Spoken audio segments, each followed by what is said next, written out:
아까 이야기를 했을 때에 네. 뭣도 모르고 그러니까 저 물건이 반토막 났었잖아요. 네. 근데 왜 내게 지금 내 것만 이렇게 반토막이 나지?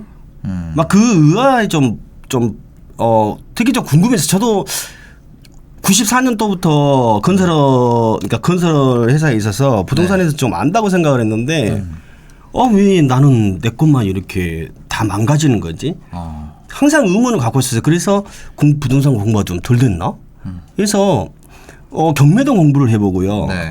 토지도 공부를 해보고 재건축, 뭐 재개발 다 공부를 해봤는데 이게 뭔가가 안 깨어지는 거예요.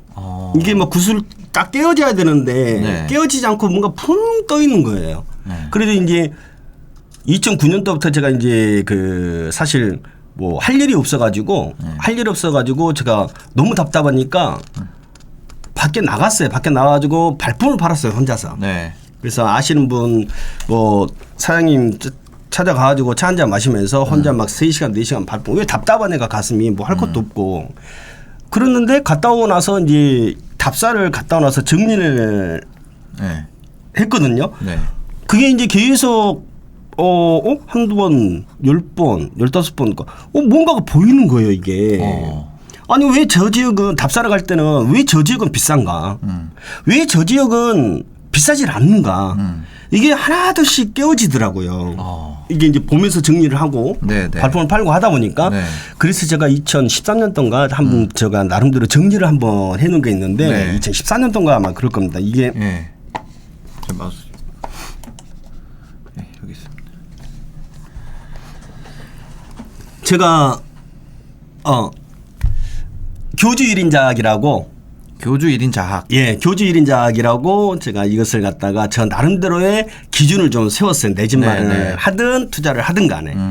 교통 환경, 주거 환경, 일자리 환경, 인프라 환경, 자연 환경, 학군 환경. 네. 밑에 보면은 이제 뭐 공급 물량, 입주 물량인데 네. 공급 물량, 입주 물량인데 이건 이제 입주 물량도 중요하죠. 그런데 가장 중요한 게 교주 1인자 앞 글자만 따서 네. 이 6가지가 되게 중요하더라고요. 그러니까 가만히 이제 뭐 예를 네. 들어서 강남이 왜 비쌀까? 자, 대전 서구가 왜 비쌀까? 부산 해운대구가 왜 비싸지? 울산 남구가 왜 비싸? 강남이 지금 현재 왜 비싼지를 분석을 해보면 네. 교주 1인자에게 다 맞아요. 즉 교통 좋죠. 네. 주거 환경 좋죠. 네. 일자리 많죠. 네. 그다음에 인프라 훌륭하죠. 네. 자연 환경 괜찮고 네. 학군은 뭐 대한민국 1등이니까 그렇죠. 이 6가지가 다 맞는 거예요. 그러니까 이 6가지가 다 맞으니까 비싼 거거든요. 즉 대구의 수성구가 왜 비싸냐? 네. 대구에서 왜 막 지금 막 17억 18억까지 가는데 네. 힐스테이트 버마 같은 경우에는 아니 왜 걔가 그렇게 비쌀까? 네. 대구 수성구가 왜 다른 구는 비싸지 않고 그런데 대구 수성구가 교주 1인자학이 완벽하게 다 들어맞아요. 대전도 마찬가지고 대전동은 서구거든요. 네. 둔산동인데 둔산동이 가장 비싼 이유가 교주 1인자학이 완벽하게 들어맞아요. 그러니까 이게 무슨 소리냐면은 해운대구도 마찬가지지만 교주 1인자학이 맞아 떨어지면 네. 비쌀 수밖에 없다. 그러니까 비싼 이유가 있더라고요. 자, 그러면 네. 우리가 교주 1인자학이 안 맞아 떨어진 곳들 있잖아요. 안 맞는 곳이 있죠. 네, 교주 1인자학이 안 맞는 경우가 많죠. 네. 많은데 그런 데 같은 거 보면 가격이 쌀 수밖에 없어요. 걔네들은 시장에 따라서 대장주에 따라서 왔다 갔다 할 수밖에 없거든요. 이게 무슨 소리예요? 스스로 가치를 못 만들고 그렇죠. 따라가는 거를 따라가는 인구계예요. 그럼 반대로 이게 예를 들어 뭐 4개만 채워져 있었는데 2개가 더 채워진다. 이런 더 거기는 힘이 센 거죠. 그러니까 교주 1인자의 여기가 교통만 좋아. 네. 그런데 나머지는 다 안 좋아. 그러면 힘이 약한 거고 네. 이게 이제 교통 환경이라든지 일자리 환경이라든지 이게 하나둘씩 채워졌을 때 네. 하나둘씩 채워졌을 때 파워가 세다는 소리죠. 그러니까 내 대표적인 케이스가 네. 이제 서울을 놓고 보면은요. 네. 이전에 불과 10년 전만 하더라도 우리 성동구 여기 성동구잖아요. 네. 성동구는 알아주지도 않았었어요. 성동구는 그때 당시에 여기 성수동 1가 지금 현재 뭐 성수동 1가 2가는 장난 아닌데 네. 성수동 1가 2가는 전부 다만 지금 좀 10년이라고 하기에는 그렇고 2007년, 2008년 그러니까 14년 정도 이렇게 네. 그러니까 2013년, 2014년 정도 2007년, 8년이라고 이렇게 이야기를 하죠. 네. 그때 당시는 여기 알아주지도 않았어요. 전부 다 여기는 무겁지, 뭐가 네. 있었냐면은 예. 여기는 뭐 전부 다 뭐 구두공장, 기계공장, 부품공장, 네. 고무공장 공장들이 너무너무 많은 거예요. 그러니까 여기에 살고 있던 사람들 땅을 가지고 있던 사람들이 여기를 갖다가 주거 환경이 안 좋으니까 다 팔고 강진구 옆에를 갔거든요. 근데 지금은 땅 판 사람들은 진짜 너무 억울하게 됐고. 네. 그런데 지금 이 성수동 1가 2가도 진짜 현지 개발을 하고 있고 여기에 보면 지금 여기가 옥수동. 옥수하고 금호가 네. 재개발로 인해서 새 아파트가 많이 만들어졌거든요. 재개발로 인해서 사실 옥수하고 금호는 구릉지예요 약간. 네. 근데 재개발로 인해서 새 아파트가 많이 만들어지면 주거 환경이 좋아진 건데 네. 네. 교통도 나쁘진 않거든요, 사실. 예. 그런데 얘의 입지를 보면 왜 성수동이 지금 현재 집값 순위가 5위냐. 얘의 입지를 보면 옆에가 용산이죠. 네. 바로 앞에가 강남 압구정이에요. 네. 오른쪽에 강진구고 위쪽이가 지금 현재 동대문구. 네, 동대문구. 그런데 얘가 입지가 사실 일자리뿐만 아니고 교주 1인자하고 맞춰봤을 때 이게 네. 점점점 맞아 떨어지는 거예요. 예전에는 안 맞았거든요. 네. 주거 환경도 안 좋고 하다 보니까 가격이 쌀 수밖에 없었는데 얘가 교주 1인자하게 맞아 떨어지면서 교통환경, 주거환경은 새 아파트로 만들어지니까 네네. 좋아지는 네네. 거고 그다음에 일자리는 앞에만 가더라도 강남이니까 네. 강남은 뭐 일자리 원래 많으니까 좋았고. 예. 일자리라든지 그다음에 인프라 당연히 인프라 좋아질 수밖에 없고 그다음에 자연환경은 한강을 또 끼고 있잖아요. 네. 그 옆에가 또 남산이고 네. 그다음에 학군환경은 사실 성동구는 성동구하고 마포 얘네들은 용산도 마찬가지였죠. 네. 얘네들은 학군이 그렇게 좋지는 않았어요. 그죠. 학군이 없죠. 학군지가 아니죠. 그렇죠. 예. 그런데 저는 항상 그러거든요. 저희 주장은 잘 살게 되면 학군은 바뀌어진다. 잘 살게 되면은 즉 이런 거죠. 네. 묵고 못 살 때는 얘들한테 신경을 쓸 수는 없는데 조금 자산가치 내 자산가치가 올라갈 때는 네. 얘들한테도 신경을 쓸 수 있다. 물론 네. 이제 우리나라의 학부모의 그 학구열은 뭐 대단하지만 네. 사실 그렇거든요. 그래서 지금 현재 성동구, 용산구, 마포구를 보면 학군이 되게 많이 좋아졌습니다. 아, 그렇죠. 그렇죠. 네. 그래서 이 6가지 조건이 얘가 들어맞아지는 거예요. 그래서 성동구가 뭐 지금 현재 뭐 아까 보니까 서울서 리버가 지금 20억이 넘었더라고요. 그 정도의 지금 현재 가치를 갖다가 발산한다는 소리죠. 네. 물론 이것은 아무리 교주 1인자기 좋아도 네. 그러니까 쉽게 말해서 강남구가 강남 서초 송파가 교주 1인자기 완벽하게 맞아요. 네. 맞는데 시장을 얘네들은 또 이길 수는 없죠. 시장이 하락하면은 강남이 떨어지면 송파 서초도 그 앞에 맞은편에 용산, 성동, 마포도 네. 영향을 받을 있을 수밖에 없고. 없죠. 네, 예. 그러니까. 근데 이제 항상 교주 1인자를 갖다가 제가 뭐 내 집 마련이든 그다음에 지금 투자든 간에 뭔가 변화가 있는 곳을 사라. 아하. 결국에는 변화거든요. 네. 그러니까 변화가 있는 곳이 즉 살기가 이미 좋아지는 동네는 변화가 어떤 변화냐? 네. 살기가 이미 강남에 예를 들어서 살기가 좋잖아요. 네. 이에 대한 변화는 뭐냐면은 재건축이에요. 재건축 그렇죠. 재건축 그러니까 교주 1인자기 완벽하게 다 맞는데 얘가 새 아파트로 딱 지어졌을 경우에 네. 얘는 가격이 비쌀 수밖에 없죠. 그렇죠. 네. 그래서 뭐 개포 지금 요즘 개포동 뭐 가격들이 지금 후들들 거의 한 30억까지 30억이 뭐 넘는 경우도 있는데 네. 비쌀 수밖에 없으니까 교주 1인자기 완벽하게 맞아 떨어지는 것은 그냥 환경만 변화만 좀 주더라도 비쌀 수밖에 없거든요. 네. 근데 다른 곳 같은 경우에는 사실 교주 1인자하게 안 맞은 것들이 되게 많거든요. 네. 그런데 이게 지금 이제 재개발 재건축이라든지 아니면 대규모 개발에 대한 호재라든지 그게 부각이 돼서 바뀌어지는 곳들이 있거든요. 아하. 네. 그러면은 가격이 그러니까 살기 좋아지는 곳으로 바뀌어 가잖아요. 네. 그러면 가격이 올라갈 수밖에 없는 거죠. 그러면 이게 아까 전에 학군 같은 경우는 네. 그 소득에 후행한다고 얘기를 하셨잖아요. 네네. 그럼 이거 지금 6가지 중에서 네. 가장 선행적으로 봐야 되는 것.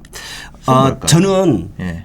지방을 공부할 때도 그랬었고 네. 서울도 마찬가지고 지금 6가지가 있는데 네. 6가지가 있는데 3가지 조건만 맞아 떨어지면 비싸더라고요. 그게 첫 번째로 교통. 교통. 예, 교통 환경. 네. 그다음에 두 번째는 일자리. 일자리. 예, 일자리 네, 환경. 네. 세 번째는 학군이에요. 그러니까 어디든 다 마찬가지더라고요. 네. 서울, 그다음에 경기, 그다음에 5대 광역시, 중소도시 다 분석을 해보면 네. 교통이 편리하고 그다음에 일자리 주변에 많고 네. 그다음에 학군이 괜찮은 데는 여지없이 비싸더라고요. 이 교주 1인자 6가지 중에서도 네. 최소 조건 3가지를 뽑는다 그러면 교통, 일자리, 네. 학군. 네. 아. 그 중에서도 이제 약간 하나만 좀 밀리더라도 네. 힘의 세기가 좀 떨어지는 거죠. 네. 그러니까 이제 쉽게 말해서 이 6가지 조건 중에서 하나, 2개, 3개, 4개 이렇게 점점점 채워지는 곳들이 있잖아요. 네, 네. 예를 들어 뭐 교통이 들어온다든지. 그렇죠. 일자리가 향후에. 생긴다든지. 그렇죠. 예. 그러니까 엊그저께 그 뉴스를 보면 의왕역이 GTX 지금 현재 발표가 났잖아요. 네. GTX 역사 들어오는 걸로. 네. 근데 하루 만에 2억이 올라갔다는 하는 게 그게 이제 교통의 힘이죠. 근데 제가 볼 때는 좀 약간 과한 것 같고. 네, 네, 네. 저는 어디 지방을 공부를 하든 어느 것을 분석을 하든 간에 꼭 교주 1인작을 갖다가 놓고 네. 분석을 하거든요. 사실 교주 1인작이 전혀 없는 것 같은 경우에는 그러니까 쉽게 말해서 교주 1인작으로 인해서 변화가 없는 것 같은 경우에는 시세가 시장에 따라서만 흘러가지 자기가 주도적으로 갈 수가 없더라. 네. 대장이 올라가니까 따라 올라가는 거죠. 따라 올라가는 거죠. 네. 대장이 되게 중요하죠. 사실 자산 가치가 어디가 나중에 같은 일산이라도 네. 같은 일산 신도시라도 나중에 대장이 분명히 있거든요. 네. 대장주를 갖다가 쫓아가. 만약에 대장주를 못 찾겠다 그러면 대장주 옆에라도 붙어야 돼요. 네. 우리가 왜 지금 현재 대장이 중요하냐면 강남이 서울에서는 어떻게 보면 우리나라의 전체 부동산 시장의 대장이 강남이잖아요. 그렇죠. 강남이 어떻게 보면 잣대인데 서울에서도 강남이 대장입니다. 그러면 가만히 보면 대장 옆에들이 다 비싸요. 대장 강남구 한강을 기점으로 네. 남쪽은 지금 이제 강남구를 본다 그러면 양쪽에가 지금 현재 송파고 그다음에 왼쪽에가 네. 서초잖아요. 네네. 얘네들 비싸잖아요. 네네. 그리고 그 위에가 용산이 이제 대장인데 용산 옆에가 용산 왼쪽이 마포고 네. 오른쪽이 지금 이제 성동이잖아요. 성동구. 네. 그럼 걔네들이 또 비싸요. 그러니까 뭐냐면 대장 옆에들이 비싸요. 가만히 보면 대장하고 점점점 멀어졌을 때에 네. 대장 중심하고 멀어졌을 때 가격들이 점점점 싸지더라. 멀어졌을 때 네. 오히려 대장 옆에 그건 똑같습니다. 경기권이라든지 저기 지방이라든지 대장 지역하고 대장 지역 대장주하고 멀어지면은 가격이 싸요. 그렇죠, 그렇죠. 그러니까 그러니까 대구를 놓고 본다 그러면은 수성구하고 가까운 데가 옆에가 중구인데 중구가 그 다음에 비싸요. 그 위에가 동구, 저쪽이 서구, 달서구 점점 멀어질수록 조금 시세가 분출이 어렵죠. 왜냐면 대장의 인프라를 공유하니까. 그렇죠. 옥수동 비싼 이유도 다리 건너면 강남 인프라라서 네. 비싼 거잖아요. 네, 비싸죠. 아까 결국에 처음에 얘기했던 그거네요. 일자리 교통. 그렇죠. 교주 1인자. 네, 교주 1인자. 그러니까 교주 1인작을 네. 교주 1인작을 꼭 따져보셔야 돼요. 그러니까 변화가 이미 교주 1인작이 맞아 떨어진다. 그러면 네. 이제 그 안에서 변화가 사실 주거 환경이 변화밖에 없거든요. 강남은 사실 교주 1인작이 완벽한데도 더 좋아지잖아요. 네, 네, 네. 뭐 일자리도 더 많고 강남에 또 교통은 웬만한 노선들은 다 들어와 있으니까. 네. 그런데 거기에다가 딱 신축이 지어지면 더할 나위 없는 거죠. 그렇죠, 그렇죠. 그래서 다른 데가 교주 1인작이 안 맞는다? 교주 1인작을 맞아 떨어지는 것을 갖다가 여러분들이 뭐 내 집만을 하든 그 다음에 투자를 하든 그렇게 하셨으면 좋을 것 같아요. 변화가 있어야 된다. 변화가 없으면은 네. 시장이 딱 올라가면은 그냥 따라 올라가고 시장이 떨어지면은 떨어질 수밖에 없거든요. 그럼 대장이 나중에 빠져요? 그게 예를 들어서 강남이 있고 쭉쭉쭉 퍼져 나갔잖아요. 그럼 빠질 때는 외곽부터 빠지나요? 아니요. 강남부터. 빠질 때도 네. 강남부터 거래가 강남부터 많으니까 그런가? 강남에 그러니까 모든 우리가 대장을 갖다 먼저 지켜봐야 한다는 소리가 네. 대장이 올라갔을 때 우리가 이제 전반적으로 침체기였을 때 네. 우리가 침체기였을 때 가장 먼저 올라왔던 데가 대장 지역 강남, 네. 송파, 서초. 제가 봤을 때는 약간 송파가 먼저 움직였던 것 같아요. 네. 그때 잠실주공 5단지. 네. 그 국제교류 복합지구의 개발 호재를 안고 엘스, 리센츠 그다음에 뭐 트리지움이 있었지만 거기 말고 먼저 움직일 때 잠실주공 5단지가 먼저 움직였고 네. 올라가니까 이제 강남이 가만히 있을 수 없잖아요. 그래서 강남, 대치동이 먼저 쫙 올라가니까 네. 그리고 나서 이제 점점점 이렇게 퍼져. 분당은 사실 2017년까지만 해도 얼마 안 올랐었어요. 네. 나중에 막 엄청나게 막 올랐지. 그렇죠. 그래서 대장주가 먼저 오르면은 그 대장주의 온기로 인해서 점점점 올라가는 거고 떨어질 때는 먼저 그러니까 제가 항상 검토를 해야 되는 것이 강남에 대한 시장을 봐라. 네. 대장주의 시장을 봐야지만이 나중에 향후 읽어낼 수가 있다. 대장이 빠지면은 아니 대장이 지금 현재 40억 갑니다. 대장이 40억 가는데 대장주가 서초가 지금 현재 뭐 예를 들어서 36억, 37억 가요. 얘가 조건이 더 낫잖아요, 강남이. 네. 그런데 얘가 지금 현재 35억으로 떨어졌으면 얘가 37억가 버틸 이유가 없다는 소리죠. 얘도 떨어진다는 소리죠. 네, 네. 대장이 떨어지니까. 대장은 자체 가치로 올라가는 거고 여기는 끌려 올라가는 거니까. 그렇죠. 떨어질 때도 그러니까 항상 기준점이 기준점이 강남이라는 소리죠. 그러면 하락도 먼저 대장이 먼저 빠지네요. 그렇죠. 빠질 하락이 때도. 주춤 그러니까 가격이 빠지면 네. 대장이 안 빠지는데 주변에서 빠질 이유는 없잖아요. 그러니까 대장이 빠지면은 주변에서도 이제 요동을 치기 시작하는 거고 네. 그런데 더 웃긴 게 뭐냐면 이제 얘네들은 좀 빠졌는데 네. 얘네들은 좀 빠졌는데 힘없는 것들 있잖아요. 네. 힘없는 것들은 더 빨리 빠지는 경우가 있어요. 예를 들어 이제 우리가 옛날로 지금은 이제 모르겠습니다만 옛날로 비하면은 뭐 수원도 그랬었고 인천 특히 인천은 네. 우리가 옛날 장난말로 야 인천 이제 막 투자 막 몰리면은 야 이거 부동산 끝물인데 그럴 정도로 막 인천은 사실 조금 외롭고 힘든 지역이었는데 그런 지역들이 오히려 더 시장이 식을 때는 빨리 식는 경우가 많아요. 그러니까 아까도 제가 말씀드렸던 교주일 인장에서 변화가 없거나 거기서 벗어나면은 오히려 빨리 식을 수밖에 없다는 소리죠. 왜냐하면은 내 집 마련 하신 분들도 그때는 네. 안 해요, 잘. 이때다 그러니까- 하고 그게 안 돼요. 예. 그러니까 대장이 식으면 여기가 나중에 처음에는 여기가 먼저 빠지지만 네. 더 빠르게 얘가 빠질 수 있다는 거죠. 네. 아. 그러니까 대장이 빠지는데 대장이 네. 이렇게 좀 식잖아요. 대장이 빠지면은 그 옆에 있는 애들도 이제 빠질 거 아닙니까 점점점. 네, 네. 뭐 강남이 빠지면 서초, 송파가 빠지고 옆에 오른쪽에 강동이 빠지고 옆에 지금 또 동작이 빠지고 네. 그게 점점 빠지는데 점점 이제 분위기 이상하다. 그러면은 이제 뭐 예를 들어서 일산이라든지 분당이라든지 뭐 일기 신도시들 있잖아요. 네, 네. 걔네들이 또 먼저 또 움직이는 경우가 많죠. 더 많이. 그렇죠. 이제 팔려고 하는 사람들이 많으면 빨 수밖에 없잖아요. 그러니까 네. 그 시장이 참 읽어내기가 그러니까 정말 쉽지 않거든요. 강남에 대해서 굉장히 민감도 있게 이 가격을 계속 봐야겠네요. 네, 제가 그 지방도 마찬가지입니다. 부산을 2019년 3월 달부터 봐라고 했던 이유가 네. 아까 이제 그런 이유를 갖다가 이제 부산을 갖다 이야기를 했지만 자 부산을 그 모니터링 할 때 누구를 먼저 지금 현재 올라가는지를 체크를 해야 되냐 해운대구 대장주들이 올라가는지 수영구의 대장주들이 올라가는지 먼저 체크를 해라. 그리고 신축 중신축 좀 괜찮은 재건축 괜찮은 재개발했으면 무조건 잡아라 그랬거든요. 구축은 할 때 아니다. 네. 왜냐하면 대장이 못 올라갔는데 구축이 올라갈 이유는 없잖아요. 그러니까 대장이 먼저 올라가는지를 체크를 하고 네. 그러면은 만약에 대장이 올라가면은 대장주들이 빠르게 올라가니까 네. 우선적으로 할 수 있으면은 대장주들을 잡고 네. 만약에 안 되면은 준신축이를 잡아라. 준대장주들을 잡아라. 네. 그래야지만 따라 올라갈 수 있으니까. 네, 네. 그래서 모니터링을 갖다가 부산을 할 때 해운대구 수영구를 갖다가 올라가는지를 봐라. 네.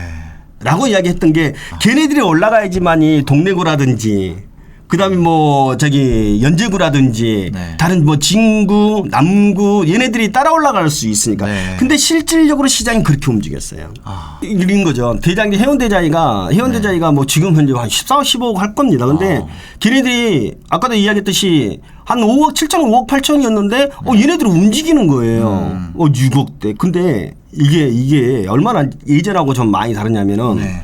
6억대 거래가 됐으면 뭐 6억 2천, 6억 3천 이렇게 나와야 되잖아요. 네. 그렇지는 않아요. 6억 5천 거래되면 바로 7억 물건 던져놓고 그러니까 이게 올라갔던 폭이 굉장히 짧았어요. 6억 저 기억으로 6억대에서 10억 가는데 한 6개월도 안 걸린 것 같아요. 그 요즘 그렇더라고요. 요즘 그래요. 네. 뭐 이게 어디가 올라간다고 해서 저기 실거래 잡히잖아요. 네네. 잡혀서 가보면 매물이 없어요. 그 가격대에. 아니 그리고 갭이 지금 현재 나온 물건은 네. 예전에는 사실 5천, 1억 이렇게 뭐 좀 비싸더라도 1억 이렇게 내놨는데 요즘에는 그렇지 않고 그냥 뭐 2억, 3억? 네. 아까 마포 프레스타지 보셨잖아요. 25억. 왜 저도 뭐야 이거. 아니 불과 엊그저께만 해도 뭐 20억 이렇게 매물이 나왔다고. 야, 이거 25억 가고 30억 가면은 마포도 30평대 30억 시대 되는 거예요. 그러냐 이게 참 두렵고요. 예, 두렵고 무서운 일인 것 같아요. 이게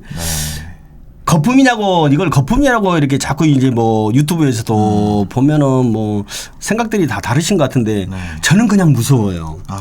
이게 그대로 지금 현재 그대로 유지가 될지 네. 나중에 정말로 만약에 30억 주고 샀다. 아니요 25억 주고 샀다. 네. 그럼 얘가 지금 현재 그분들은 30억을 넘어서 35억을 지금 현재 보는 거잖아요. 그러니까요. 그러면은 과연 정말로 그 정도의 가치가 있나? 항상 아니, 저는 그 의문이 그렇게 아니 드는 거예요. 5억 먹으려고 이거를 얼마를 넣어야 되는 거예요. 많이 이게 예를 들어 30억에서 35억 간다는 거는 그러니까 무조건 상위 입지를 한다고 좋은 건 아닌 것 같아요. 그걸 관찰은 해야겠지만 그렇지 않을까요? 앞으로 가격 대비 그렇죠. 들어가는 돈 대비 수익률로 따져보면 참 두려운 게 뭐냐면은 앞으로의 시장은 잘 모르겠지만 네. 2017년, 2018년대에 10억만 넘어가더라도 이랬었거든요. 10억 클럽이라는 기사가 나왔죠. 그렇죠. 네. 그랬는데 이제는 20억은 20억 돈도 아닌 것 같아요. 불과 몇 년 사이에. 그렇다 그러면 이제 사실 과연 이게 정상적인 시장인가? 라는 생각도 사실 들거든요. 네. 부동산을 갖고 있는 사람은 그렇다 하지만 없으신 분들은 사실 이건 고통이거든요. 특히 이제 젊은 세대들. 네. 그래서 뭐 젊은 세대들이 연끌해서 뭐 투자도 많이 하고 그랬지만 과연 이게 진짜 나중에 부작용이 없을까? 아니 이미 부작용은 나타나고 있죠. 이미 나타나고 있는 것 같아요. 일단 모르겠습니다. 뭐 시장 전망을 갖다가 시장 전망을 굳이 지금 아까도 뭐 잠시 드렸지만은 저는 시장 전망은 사실 뭐 잘 맞출 능력도 없고 예측할 수 있는 능력도 안 돼가지고 뭐라는 못하겠지만 과연 지금 이 시장이 언제까지 이럴까? 제가 볼 때는 2022년, 2023년, 2024년까지는 정말로 이렇게 막을 만한 요인이 없어요. 적극적인 대책이 아니면 사실 서울에서 공급이 나와야 되는데 서울은 지금 현재 신도시로 지어질 땅이 없잖아요. 네. 그러면 신도시에서 지금 현재 서울에서 지금 현재 물량이 나올 만한 게 재개발 재건축, 유유부지 이런 것밖에 없는데 재개발 재건축은 다 막아놨잖아요. 또 못하게끔. 네. 뭐 건축 심의 인허가 뭐 지구단위 계획 뭐 이런 걸로 인해 가지고 진행 못하게 막 제가 서울을 25개구를 다 알고 있기 때문에 앞으로 공급 물량이 쏟아질 데가 없어요. 재개발 재건축 지금 현재 뭐 진행 상황 제가 다 알고 있거든요. 네. 막 쏟아질 데가 없어요. 이게 나오더라도 산발적으로 나오지. 네. 그러니까 서울은 사실 재개발 재건축 어떤 분은 뭐 유유부지 이걸로 사실 공급을 늘리기에는 그러니까 이게 막 빨리빨리 해줘가지고 물량을 갖다가 쏟아지게끔 하면은 모르나. 네.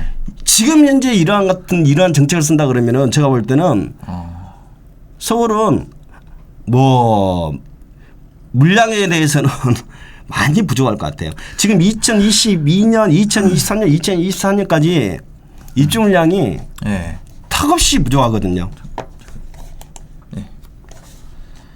네, 부동산 지인 거기서 좀 따왔는데 네.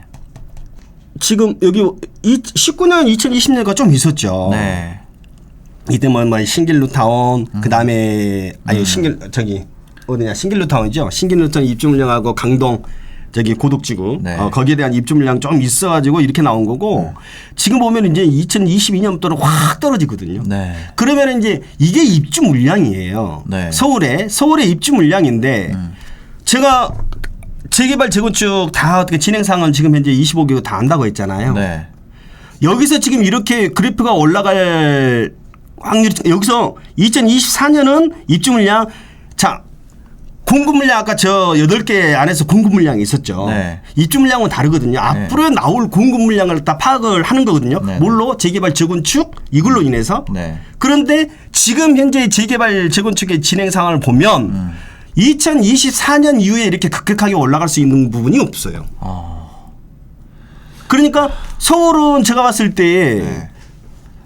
어떠한 정말 그 입주 물량이 폭발적으로 늘어날 것이다. 그렇게 지금 현재 말씀드릴 수는 없을 것 같아요. 네. 계속 산발적으로 나올 거야. 산발적으로. 그러니까 이제 그 국토부에서도 할 수 있는 게 뭐 2기 신도시 만들고 3기 신도시 만들고 근데 결국에는 그분들이 사실 원하는 거 돈 있으면 서울에 와서 살고 싶거든요. 네. 그래서 서울 가격이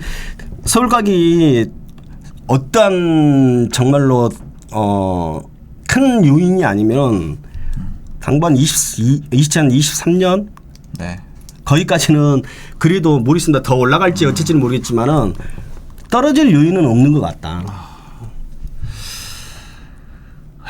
알겠습니다. 뭐 어떻게 하겠 답이 없네. 네.